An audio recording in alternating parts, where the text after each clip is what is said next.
This Business Life report is brought to you by the Unit Trust Corporation. Governments are obligated and must protect, by means of licensing, regulating and testing, its public waters, quality and quantity, for human piped or bottled consumption, animal and plant farming, industrial usage, wastewater treatment and flood management, to preserve and enhance living standards. License geographically, natural or man-made water courses, collection dams and wells, and runoff points, to qualified and competent operators. Regulate such operations as to their professional practices, engineering, procurement, maintenance and financial, to justify the operation's pricing. Testing on a frequent but random basis the water quality assigned for specific distribution categories and measuring various factors, such as rainfall per area, treatment procedures and runoff rates, to justify system improvements, for example, desalination, better purifying components and dredging works.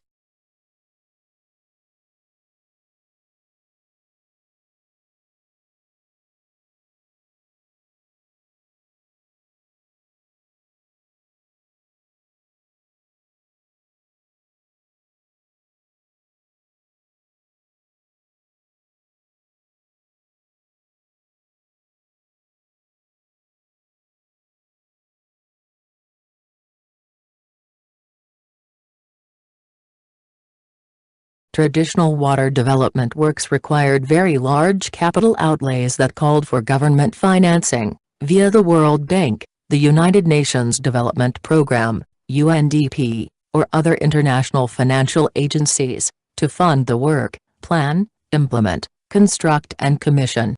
Such development projects, consider as humane, employed very long-term debt with very low interest rates and in many cases, were written off and forgiven based on unavoidable economic declines. Small water delivery projects, benefiting thousands of people and connecting communities, were funded by accessing free money via aid and grants. Freeness always leads to abuse, brides paid for single-family estate connections, contracts awarded to unqualified and incapable friends and family, purchase orders for missing items, and padded invoices, were all skillfully accounted for before commissioning. Financial waste in daily operations, through perceived political intervention in hiring requirements, the award of contracts and procurement practices, is well known but difficult to stop or prosecute and can only be reduced or eliminated via private sector participation, where values outweigh votes. A state-owned and operated water company will, from generation to generation, continue its inefficient practices, as many are proud to have their children employed by or with such an operation, a government job for life. But such inefficiencies cannot be allowed to continue, during a lengthy economic recession. Led by the International Monetary Fund, IMF, lending agencies both foreign and domestic, and bondholders are demanding transparent prudent oversight, checks and balances, before considering further funding proposals. Handing over expansion projects and routine maintenance, to investors as opposed to bondholders, in exchange for more operating efficiency, less corruption and regulated returns, may seen as privatization, the selling out of the national patrimony, by many workers' unions. But unless government's national budget can fund the water company's substantial net annual losses or the government is prepared to increase water rates across the board, investors are required, inclusive of employees' pension plans and workers' unions. Listing a small percentage of the operation, the majority retained by the government, on the stock exchange, with the Securities and Exchange Commission's enforced rules, will offer comfort to such desperately needed individual investors. Please note the water company does not and cannot own the water.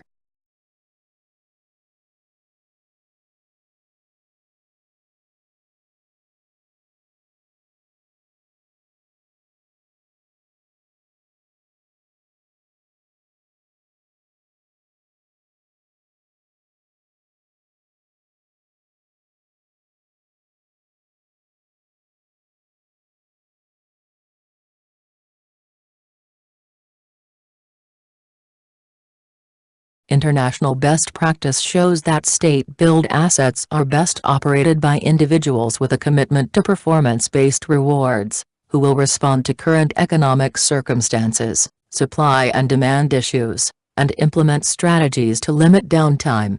Management contracts will demand proactive approaches to negative issues and reward the surpassing of preset goals.